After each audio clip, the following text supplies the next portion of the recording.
በአቦል ዜናችን የቢዝነስ የዘገባ ሰዓታችን ላይ ደርሰናል። ቤተልሔም ገበየው መረጃዎችን የምታጋራን ነው የሚሆነው። ቤተልሔም መቀጠል ትችላለች። አመሰግናለሁ። እንደምንላችኋል ተመልካቾቻችን፣ ከአቦል ዜና የቢዝነስ ዘገባዎችን ደግሞ እንደሚከተለው እናቀርባለን። አስቀድመን የአጋራችንን የኢትስዊችን መልእክት ተከታትለን እንመለስ።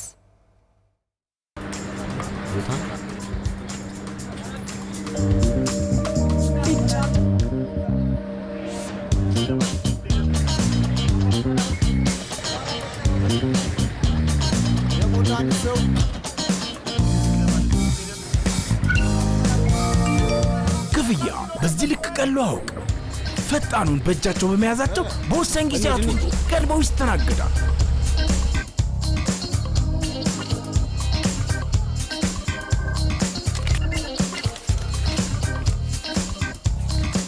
በምቹ ጠቅ ክፍል የሚያደርጉ ሁሉ ፈገግታና ደስታን ይፈጥራሉ። የዚህ ሁሉ ሚስጥሩ ጠቅ ክፍል ነው። እርሶም በስልኮ ላይ የሚጠቀሙትን የየትኛውንም ባንክ መተግበሪያ QR ኮድ ስካነር ከፍተው በኢቲ QR ወደ የትኛውም የአገልግሎት ሰጪ የፋይናንስ ተቋም ጠቅ ክፍል ሲያደርጉ ክፍያው በቅጽበት ይፈጸማል። ተናባቢ ኢቲ QR በኢትስዊች የቀረበ አጋራችን የሆነውን ኢትስዊች እናመሰግናለን። ወደ ቢዝነስ ዘገባዎቻችን እናልፋለን። በሸቀጦች ላይ ያለምንም ምክንያት የሚደረግ የዋጋ ጭማሪ ለመቆጣጠር የአማራ ክልል ንግድና ገበያ ልማት ቢሮ ስራዎችን እየሰራ ይገኛል። በተያዘው በጀት ዓመት ብቻ ከ60 ሺህ በላይ የሚሆኑ ነጋዴዎች ላይ ህጋዊ እርምጃ መውሰዱንም ቢሮው ገልጸዋል። የዋጋ ንረቱን ለመከላከል በክልሉ አብዛኞቹ አካባቢዎች የገበያ ማዕከላትን እያስገነባ እንደሚገኝም ቢሮ አስታውቋል። የዝባለም ጌታነህ ተጨማሪ ዘገባ አላት።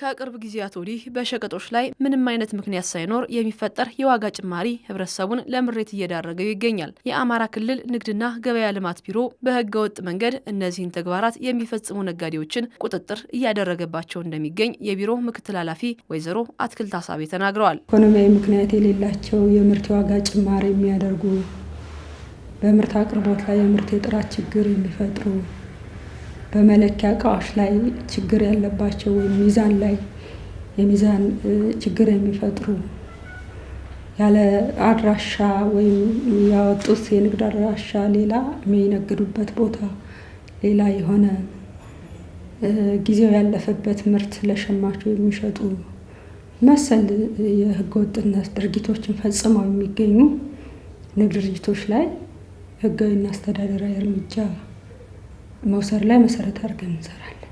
በተያዘው የ2018 በጀት ዓመት ከ60 ሺህ በላይ ህገወጥ ነጋዴዎች ላይ እርምጃ መወሰዱን የገለጹት ወይዘሮ አትክልት በተለይም ጊዜው ያለፈባቸው ምርቶችን ሲሸጡ የነበሩ ነጋዴዎች ላይ ማስጠንቀቂያዎች ተሰጥተዋል ነው ያሉት። እነዚህ አካላት የምርት ጥራትን በማጓደል ያልተገባ ዋጋ በመጨመር በአጠቃላይ የንግድ ስርዓቱን በማጓደል ሚዛን ላይ ራሱ ሚዛንን ቀሽቦ አሳንሶ በመሸጥ ጭምር ጉድለት የታየባቸው ንግድ ድርጅቶች በመገኘታቸው አስተዳደራዊና ህጋዊ እርምጃ ተወስዶባቸዋል። በተለይ ጊዜ ያለፈበት ምርት ይዞ በተገኘ ንግድ ድርጅት ላይ ምርቶች ሙሉ በሙሉ ነው የሚወገዱት። ግምታቸው ወደ 13 ሚሊዮን በላይ የሚዋጡ ምርቶች እንዲወገዱ ተደርጓል።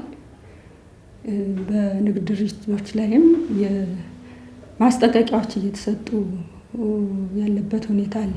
ህብረተሰቡን እያማረረ የሚገኘውና በየዕለቱ የሚጨምረውን የሸቀጦች ዋጋ ለመቆጣጠርም አምራችና ተጠቃሚው ብቻ የሚገናኝበት የገበያ ማዕከላት ግንባታ በቢሮ በኩል ተግባራዊ እየተደረገ ይገኛል። የገበያ ማዕከላት ግንባታ አምራችና ሸማችን ቀጥታ በማገናኘት በተለይ ደላላ ዋጋውን ከሚረብሹ ነገሮች ውስጥ አንዱ ስለሆነ የደላላን ጣልቃ ገብነት የሚያስቀሩ የሚቀንሱ ቀጥታ አምራቹ ከበላተኛ ወይም ከሸማቹ ጋር የሚገናኝባቸው ቻናሎች ወይም መስመሮች ናቸው የገበያ ማዕከላት። ስለዚህ አንድም ዘመናዊነትን ግብይቱ የዘመነ የተሻለ ለሸማቹም ለሻጩም ጭምር ምቹ ሁኔታ የሚፈጠርበት መሰረተ ልማት ነው። በሌላኛው ደግሞ አምራችና ሸማቹን ቀጥታ በማገናኘት አላግባብ የሚወጣውን የደላላ ወጪ በማስቀረት ዋጋን በተመጣጣኝ ሁኔታ ለማድረስ የሚመች አሰራር እንዲፈጠር ትልልቅ ስራዎች እየሰራን ነው። ህገ ወጥነትን ለመከላከል ቢሮ አንዱ መንገድ ነው ያለውን አሰራርን ማዘመን ላይ እየሰራበት እንደሆነም ተገልጿል።